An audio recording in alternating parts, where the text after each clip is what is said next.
Alam kong marami sa atin ang alam ang balitang ito na nagkaroon ng issue sa pagitan ni Baste at Torre na hinamon daw ni Baste ng suntukan ang pulis na ito na si Torre. Alam naman natin ang ginawa nila kay dating Pangulong Duterte na ama ni Mayor Baste na siyang naging dahilan kung bakit ganun na lang kainit ang mga pahayag nito ay dahil sa galit sa pulis na ito na si Torre. Kasi si Torre lang man nagsabi na may 3-minute response siya. So, it is responsibility na walang krimen na mangyayari dito sa Davao. Because it's the PNP's job to secure the city.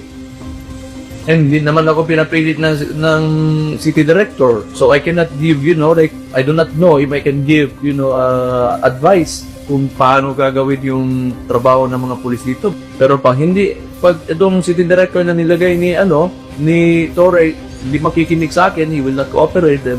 It's up to them. Niadtong Lunes, nagtagbo na si Acting Mayor Baste o Davao City Police Office Acting Director Police Colonel Manan Muarip.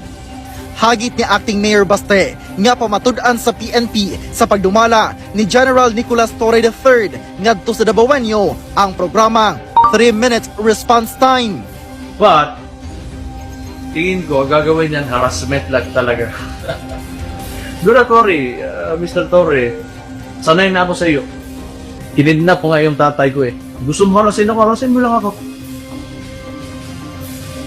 Kasi matapang ka lang naman, we have the position pero kung suntukan tayo, aram ko makaya, bita. Ganun lang. But you're a coward. You are nothing without your position. Sa totoo lang.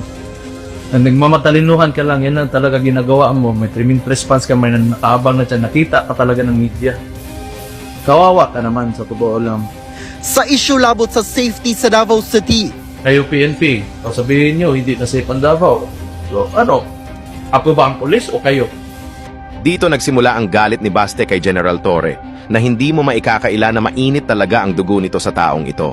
Dahil sa mga pahayag ni Baste ay naalarma si Torre sa sinabi nito, pumalag naman si Torre sa sinabi ni Baste na para sa kanya ay naghahamon ito. Na hindi naman ito ang ibig sabihin ni Baste. Sir, can you give us a background? Naghamon ba siya? Paano ba yung nangyari? Well, I was informed at nakita ko rin sa social media na naghamon siya ng suntukan. Kasi matapang ka lang naman, we have the position pero kung suntukan tayo, aram ko makaya, bita. Ganun lang.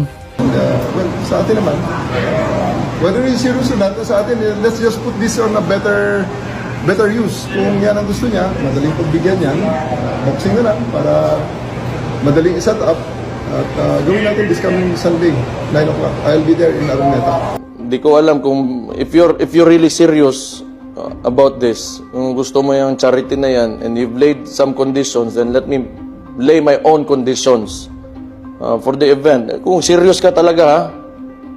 But I cannot be there sa Sunday. I have other things to do. Pero Tuesday, available na ako. Tuesday, Wednesday, but not Sunday. Tuesday, Wednesday, or any other day. Kaya, I think, mas okay para sa'yo kasi mas may oras ka pa para mag-ensayo. Kasi medyo yung pagsuntok mo, pag-job mo, nakababa ka agad yung kamay mo, kailangan nakadepensa yan. Nung mga panahong ding yon ay may schedule na pala ang Mayor Duterte patungong Singapore. Ang impormasyong ito sa pag-alis ni Baste ay alam na nila. Dahil nung mga panahong dinala nila ang dating Pangulong Duterte patungong ICC, ay sila din ang magkakasamang iniimbestigahan. Sa madaling salita, magkakakonektado ang mga ito, lalo na't sa mga mahahalagang impormasyon, sa paggawa ng mga pamamaraan at diskarte upang mapaniwala ang tao sa kanilang layunin.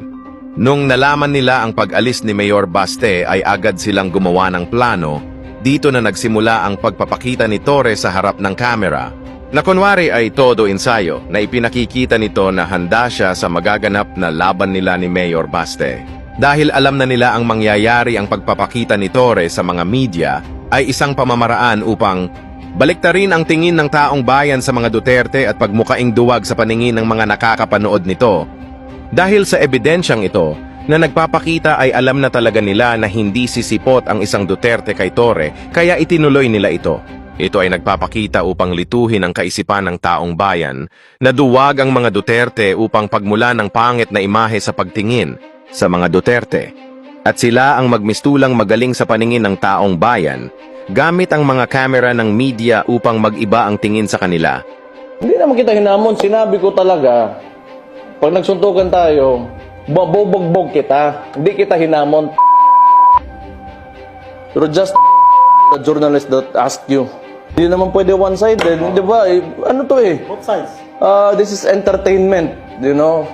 Kung inyong mapapansin, dito nag-iba ng pahayag si Torre nang tanungin siya ng isang reporter tungkol sa tunay na araw na pagdating ni Baste, na pwede silang magharap pero ito na ang sinagot nito.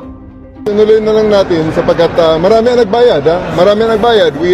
Nakalikom tayo ng mga 350,000 na raw sa gates eh. So, we have to show up and give the people what they expect. So, expected din naman siguro ng mga tao na hindi rin siya darating. So, nagpakita na rin lang ako. Sir, sa statement po niya na Tuesday or Wednesday, wag lang Sunday. Marami na akong trabaho eh. So, it's, you know, alam na ng netizens yan kung anong ibig sabihin yan. Ano? Medyo, hindi na, kaya natin tinuloy din to, no? Na ngayon, hindi na Martes, Huwebes, kung ano man ang sinasabi. Because, well, unang-una, ang mga tulong ay dapat na nating mailabas. Ngayon ay unti-unti nang lumalabas ang totoo na ginagamit lang nila ang isyong ito upang papangitin ang imahe ng isang Duterte. Huwag na huwag kayong basta-basta naniniwala sa mga nakikita at napapanood alamin ang totoo maging matalino sa ganitong uri ng balita. Kaya buksan ang inyong isipan sa mga nangyayari.